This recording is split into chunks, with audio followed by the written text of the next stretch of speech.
ВМРО ДПМН е побара од Американската амбасада да го појасни одговорот кој вчера го даде на новинарско прашање како ја коментираат актуелната политичка ситуација, откако не беше постигнат договор за формирање на влада. Амбасадата на САД ги повика партиите да ги продолжат разговорите за формирање на нова влада, а одговорот следуваше откако не беше постигнат договор во уставниот рок и СДСМ излезе со став дека треба да го добијат мандатот иако тоа не е предвидено со уставот, велат од партијата. Со оглед на дискусиите во јавноста кој ги отвори овој став на амбасадата, ВМРО ДПМН бара појаснување дали нивната позиција значи дека САД сугерираат и бараат од Република Македонија и од партиите во парламентот да нема нови предвремени парламентарни избори и дали овој повик може да се толкува како официјален став на новата администрација во САД, партиите со постоечкиот распоред на силите од последните избори да состават нова влада.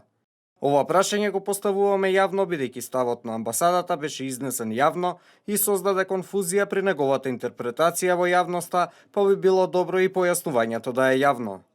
Освен дека ја наблюдуваат ситуацијата и дека ги повикуваат партиите да продолжат со преговорите, во одговорот наведува и дека очекуваат да соработуваат со македонската влада за напредување во евроатлантската интеграција.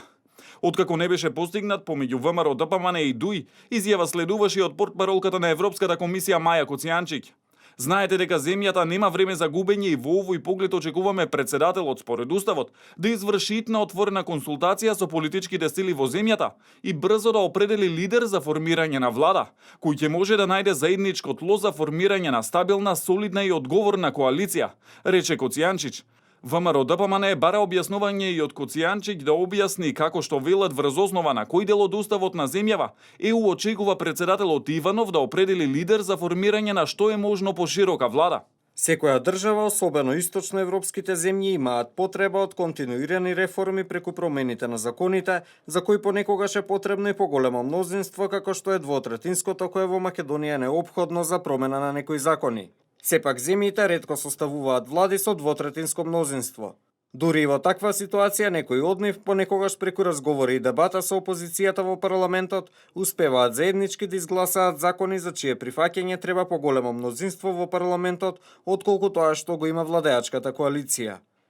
Такви случаи имаше многу пати во Македонија кога владеачката гарнитура успеваше за некои реформски закони да обезбеди поддршка во парламентот од опозицијата, што говори дека и без двотретинското мнозинство може да се направат реформи. Од тука велат од партијата, би сакале да прашаме дали Европската Унија има воспоставено пракса при секое формирање на влада во земјите членки на Унијата и кандидатите за членство, јавно да повикува на создавање на што е можно поширока влада, или тоа е само исклучок за Македонија?